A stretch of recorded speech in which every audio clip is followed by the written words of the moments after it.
दैनिक राशिफल में आपका स्वागत है। आकाशीय गृहमंडल के अंदर चंद्रमा और मंगल की युति हो रही है। ये युति 8 फरवरी को होगी और 9 फरवरी को भी बनी हुई रहेगी और 10 फरवरी की आधे दिन तक यानी कि 12 बजे तक ये युति रहेगी। तो मेरा राशिफल चंद्रमा के गोचर के आधार पे है। ये जो अभी आकाशीय गृहमंडल के अंदर महालक्ष्मी योग बना हुआ है, बहुत ही पावरफुल योग होता है जब चंद्रमा और मंगल की युति होती है।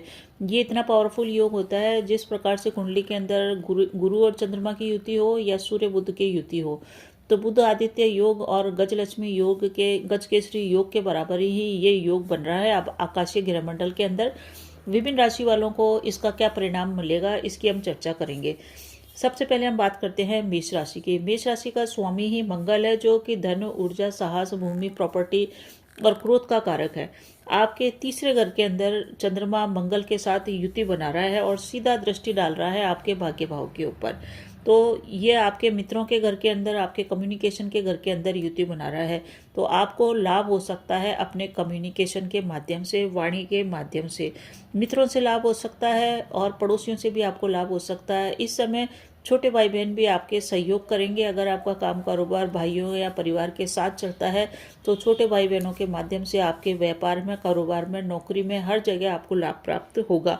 क्योंकि मंगल और चंद्रमा की जो युति होती है वो धन का निर्माण करती है, यानी कि धन देने वाली युति होती है। इस युति के अंदर जो भी व्यक्ति पैदा होते हैं वो भी बहुत महाधनी बनते हैं। तो एक तरह से मान लीजिए 8 तारीख, 9 तारीख और 10 तारीख की 12 बजे से पहले पहले जो बच्चे पैदा होंगे उनके कुंडली में महालक्ष्मी का योग बनेगा और वो काफ़ी धनवान होंगे। साथ ही साथ वो काफ़ी यशस्वी और प्रभावशाली रहेंगे समाज के अंदर। तो मेष राशि वालों को लाभ मिलेगा। धर्म कर्म में इनकी आस्था रहेगी। धर्म के माध्यम से भी आपके बहुत सारे कार्य बन सकते हैं।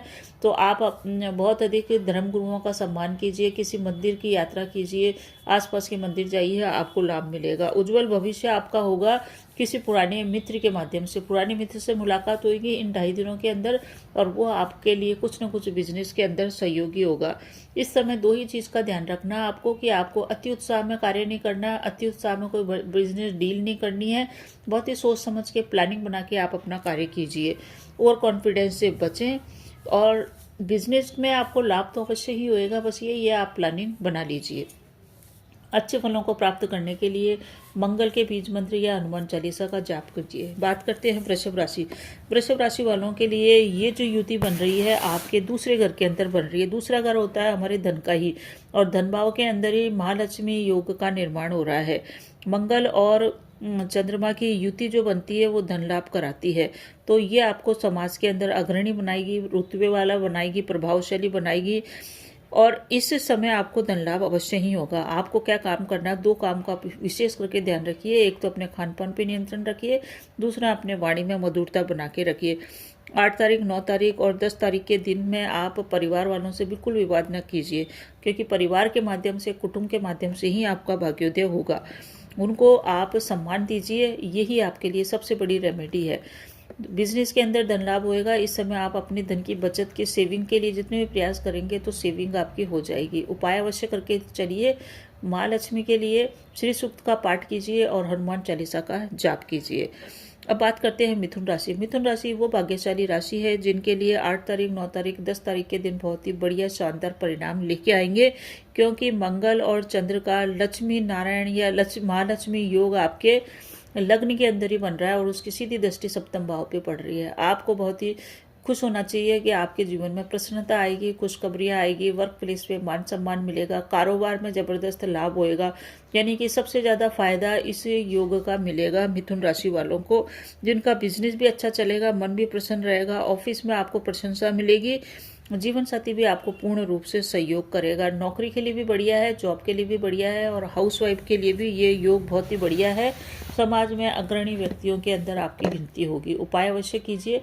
हनुमान चालीसा का जाप करते हुए आगे बढ़िए। बात करते हैं कर्क राशि की। कर्क राशि वालों के लिए ये योग बन रहा है 12वें घर में। 12वें घर में चंद्र मंगल की युति है। आपका खर्चा अधिक हो सकता है। धन की सेविंग के प्रयास आपको बहुत अधिक करने पड़ेंगे। इस समय आपको भोग विलास की प्रवृत्ति से दूर रहना चाहिए, क्योंकि वहाँ पे आपका धन खर्च अधिक हो सकता है। महत्वपूर्ण कार्यों को इस समय टाल के चलिए। कोई बिजनेस में बड़ी डील कर रहे हैं तो बहुत ही सावधानी के साथ आप आगे बढ़े। हो सके तो न करें 10 तारीख की 12 बजे तक। 10 फरवरी की। चंद्र मंगल का जो योग 12वें घर में बनता है वो बहुत अच्छा परिणाम आपको दे, ऐसी आप आशा न रखें। मध्यम फल यह आपको प्राप्त होएगा। वर्क प्लेस पे सावधानी के साथ आगे बढ़ें, किसी भी प्रकार की लापरवाही न करें। संतान की ओर भी ध्यान दें। साथ ही साथ मानसिक तनाव आपको थोड़ा बहुत इस गोचर काल में रह सकता है। अति उत्साह में आने से बचें और रिस्की कार्यों से आप दूर रहें। हनुमान चालीसा का जाप करें, लाभ होगा आपको। अब बात करते हैं सिंह राशि की। सिंह राशि वालों के लिए बहुत ही उत्तम फलों की प्राप्ति होगी, क्योंकि चंद्र मंगल की युति आपके 11वें घर में पड़ रही है। शानदार परिणाम आपको देने के लिए आई हुई है। आय में जबरदस्त वृद्धि होगी। आय के साधन एक से अधिक आपके हो सकते हैं। एक्स्ट्रा इनकम के लिए प्रयास कर रहे थे तो वो भी आपका सफल होएगा। जॉब नहीं थी तो जॉब मिलने के चांसेस है, यानी कि इनकम आपकी बढ़ने वाली है। छात्रों के लिए ये अच्छा गोचर है। छात्रों को अपने शिक्षा से संबंधित जो कोई परिणाम आने हैं वो पॉजिटिव आएंगे और आपके लिए बढ़िया रहेगा। जो लोग विवाहित हैं उनको संतान की तरफ से शुभ समाचारों की प्राप्ति होगी, और जो संतान प्राप्ति के इच्छुक हैं उनके संतान कंसीव हो सकती है। संतान से संबंधित कार्य आपके बनेंगे। मोह शौक मनोरंजन के भी कार्य आपके बनेंगे। आपका मन काफ़ी प्रसन्न रहेगा। बिजनेस में आपको लाभ अवश्य होएगा। साथ ही साथ बड़े भाइयों के साथ आपके संबंध अच्छे चलेंगे। बड़े भाई से भी आपको लाभ हो सकता है। तो सिंह राशि वाली वो राशि है जिनके आय से संबंधित शुभ सूचनाएं आपके जीवन में आएगी। हनुमान चालीसा का जाप अवश्य ही कर लीजिएगा। बात करते हैं कन्या राशि की। कन्या राशि के 10वें घर के अंदर ये युति बन रही है। 10th घर हमारे कैरियर का होता है, तो बिजनेस के अंदर कैरियर में आपको उछाल देखने को मिलेगा। आपके कार्यों की प्रशंसा होगी। चंद्र मंगल की युति 10वें घर में होने के कारण आपको लाभ होएगा। कैरियर के अंदर आप प्रयास कर रहे थे कि आपका कुछ सेट हो जाए तो वो सेट हो सकता है। मनोकामनाओं की पूर्ति हो सकती है। हर काम आपका अच्छा होगा। ऐश्वर्य की भी आपको प्राप्ति होगी। अच्छा है आपके लिए गोचर। आप बुध के बीज मंत्र और हनुमान चालीसा का जाप करते हुए आगे बढ़िए। अब बात करते हैं तुला राशि की। तुला राशि वालों के लिए बहुत ही बढ़िया है ये गोचर। आपके भाग्य भाव में चंद्रमा और मंगल की धन योग का निर्माण हो रहा है, जो कि एक पावरफुल योग है। आपका समाज में मान सम्मान बढ़ेगा। मित्रों के माध्यम से आपका भाग्योदय होगा। मित्रों से सहयोग मिलेगा। भाई बहनों से भी आपका अच्छा ट्यूनिंग बैठेगी। किसी मंदिर की यात्रा करने से आपको लाभ होएगा। आसपास के मंदिर में जाएं, भगवान शिव या भगवान हनुमान के मंदिर में जाते हैं तो लाभ होता है। शुभ समाचार आपको मिलेगा। भाइयों से आपके कोई दूर रहते हैं तो भाइयों से मुलाकात आपकी हो सकती है। कुल मिला के आपके लिए अच्छा है। धन प्राप्ति के लिए भी अच्छा है, और समाज में पद मान सम्मान प्राप्ति के हिसाब से भी ये बढ़िया है। हैप्पीनेस आपके जीवन के अंदर आएगी। और अगर आप नौकरी में हैं तो बढ़िया रहेगा। जीवन साथी का स्वास्थ्य इस समय उत्तम रहेगा और आपका जीवन में बैलेंस आएगा। बढ़िया है। आपको उपाय अवश्य करने चाहिए। हनुमान चालीसा का जाप आप अवश्य ही कीजिए। अब बात करते हैं वृश्चिक राशि की। वृश्चिक राशि वालों के लिए चंद्रमा और मंगल की युति। चंद्रमा एक तो अष्टम में चले गया। चंद्र मंगल की जो महालक्ष्मी योग है वो 8वें घर में बन रहा है, तो आपको बहुत ही सतर्क सावधान रहना चाहिए। अष्टम भाव में चंद्रमा है। ससुराल, अगर आप विवाहित हैं तो ससुराल वालों से संबंध खराब न करें। संबंध अच्छे बने। जितना ज़्यादा आप अपने मन के अंदर सेवा भाव रखेंगे उतना ही आपको इस चंद्रमा का बेस्ट परिणाम प्राप्त होएगा। चंद्रमा मंगल के साथ है, इसलिए आप किसी भी प्रकार के रिस्की कार्य न करें। वाहन चलाते हैं तो सावधानी से करें। सावधानी से आप वाहन चलाएं, और वाहन से संबंधित आप कोई यात्रा कर रहे हैं अगर आप टाल सकें तो बढ़िया है, वरना आप बहुत सावधानी के साथ ध्यान रखें, क्योंकि यात्रा में सेहत से संबंधित परेशानी आपको हो सकती है। 10 तारीख की दोपहर तक आपको बहुत अधिक सावधान रहना पड़ेगा। किसी को पैसा देने से बचें। अचानक से कोई पैसा मांगने आ सकता है और आपका धन से संबंधित नुकसान इस समय हो सकता है। उपाय अवश्य कीजिएगा। हनुमान अष्टक और हनुमान चालीसा का जाप कीजिएगा। बात करते हैं धनु राशि की। धनु राशि वालों के 7वें घर में चंद्रमा और मंगल की युति हो रही है। महालक्ष्मी योग आपके 7th घर में बन रहा है। बहुत ही बढ़िया है। आपका सीधी दृष्टि आपके लग्न भाव पे पड़ रही है, तो आपके वैवाहिक जीवन में इस समय सुधार होएगा। वैवाहिक जीवन बहुत अच्छा चलेगा। मनोकामनाओं की पूर्ति होगी। बिजनेस पार्टनरशिप में चलता है तो बिजनेस पार्टनर का अच्छा चलेगा संबंध, और बिजनेस के अंदर आपको लाभ मिलेगा, क्योंकि व्यापार का और विवाह का दोनों का घर 7वां घर होता है। या मंगल और चंद्र का लक्ष्मी योग बना हुआ है। बिजनेस में मुनाफा होएगा। कोई भी बड़ी डील आप साइन करेंगे जिससे आपको लाभ हो सकता है। कुल मिला के अच्छा है आपके लिए, वैवाहिक जीवन के लिए भी और बिजनेस के लिए भी। डेली इनकम भी आपके इस समय बढ़ सकती है। जो लोग मेडिकल लाइन से जुड़े हुए हैं या किसी भी प्रकार से हॉस्पिटल के कार्यों से है, उनको इस समय लाभ होएगा। जीवन साथी वर्किंग है या बिजनेस के अंदर है, उसकी उन्नति इस समय अवश्य ही होएगी। आपको उपाय अवश्य करना चाहिए। हनुमान चालीसा का जाप आप करके चलें।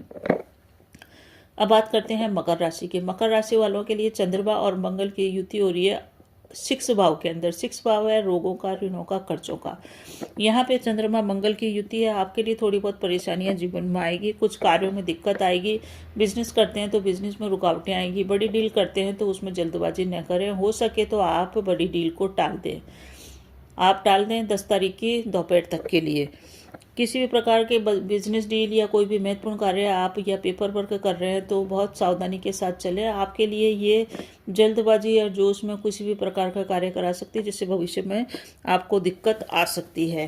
तो मकर राशि वालों को सावधान रहना है, साथ ही साथ अपने सेहत का भी ध्यान रखना है। कुछ शत्रु आपके ऐसे होंगे जो आपको बिजनेस में नुकसान पहुंचा सकते हैं, इसीलिए बड़ा इन्वेस्टमेंट अगर आप करने जा रहे हैं तो उससे बचें। क्रोध की अधिकता आपके ऊपर रह सकती है। आप प्राणायाम और योगासन करिए, शांत रहिए और आपको जल्दबाजी से बचना चाहिए। अब बात करते हैं कुंभ राशि की। कुंभ राशि वालों के लिए ये जो चंद्र मंगल की युति है आपके 5th घर में पड़ रही है, जो कि आपके पेट का है, आपके प्रेम का है और साथ ही साथ आपके संतान का भी है। इस समय आपको अपने संतान का ध्यान रखना चाहिए। किसी भी प्रकार के जोशी और इसके कार्यों से बचना चाहिए। सबसे ज़्यादा ध्यान जो आपको रखना है वो रखना है अपने खान पान का, क्योंकि पेट से संबंधित प्रॉब्लम आपको 8, 9 और 10 तारीख की दोपहर तक रह सकती है। आप 7 तारीख को कुछ ऐसा खा लें कि आपको 8 तारीख और 9 तारीख को फूड से संबंधित, पॉइजन से संबंधित, इन्फेक्शन से संबंधित प्रॉब्लम आ जाए, पेट दर्द की शिकायत हो और आपको डॉक्टर के पास जाना पड़े। तो 7 तारीख की शाम से ही अपने खान पान पर नियंत्रण रखें। अगर आंतों के पहले से ही रोग हैं या पेट में पहले कभी आपको पीलिया या लीवर से संबंधित प्रॉब्लम है तो बहुत अधिक खान पान पे ध्यान रखें और जो आपको खाना है ना वो ही खाएं आप। इस समय आपकी वाणी में भी मधुरता रहे तो बहुत अधिक आपको कार्य व्यापार में लाभ होएगा। बड़े भाई से संबंध सामान्य रखें। साथ ही साथ बिजनेस जो है आपका, उसमें आप बहुत ज़्यादा अपेक्षा न करें, बिजनेस आपका नॉर्मल चल जाएगा। चंद्र मंगल के लिए आपको ये उपाय अवश्य करना चाहिए कि इस दिन आप हनुमान चालीसा के जाप करें, साथ ही साथ बृहस्पति देव के मंत्रों का भी आप जाप करें। अब बात करते हैं मीन राशि की। मीन राशि वालों के लिए 4th हाउस के अंदर चंद्र मंगल की युति हो रही है। 4th हाउस है हमारे भूमि, भवन, वाहन, माता का। तो इस समय आपके माता से संबंध सही रहेंगे। माता के साथ सम्मानपूर्ण तरीके से पेश आए और माता का जितना अधिक सम्मान करेंगे आपका लाभ होएगा। परिवार कुटुंब के अंदर खुशियां रहेगी। परिवार के साथ तालमेल आपका अच्छा बैठेगा। उत्साह का वातावरण रहेगा। बस एक दूसरे को सम्मान करते हुए चलें। वाहन का सुख भी प्राप्त होएगा। कोई वाहन अगर आपके पास खरीदारी के लिए आप सोच रहे हैं, वाहन खरीदारी की या प्रॉपर्टी की खरीदारी की, तो वो योग इस समय बना हुआ है। भूमि, भवन, वाहन की बड़ी खरीदारी इस समय हो सकती है। तो 10 तारीख की दोपहर तक का टाइम है, 11:59 तक का। ये जो चंद्र मंगल की युति है 8, 9 और 10 तारीख की दोपहर तक है, इसका आप लाभ उठा सकते हैं। कोई संपत्ति आप इस समय खरीद सकते हैं और पूर्व में ही आपके पास संपत्ति है तो उसका सुख आपको प्राप्त होएगा और घर में सुख, शांति और मन में प्रसन्नता के भाव आपके रह सकते हैं। तो मीन राशि वालों के लिए ये गोचर अच्छा है। तो बने रहिए चैनल पे। अगर आपको ये चैनल अच्छा लगता है तो कमेंट करके हर हर महादेव अवश्य लिखिए। आपके जीवन में आयु, आरोग्य, ऐश्वर्य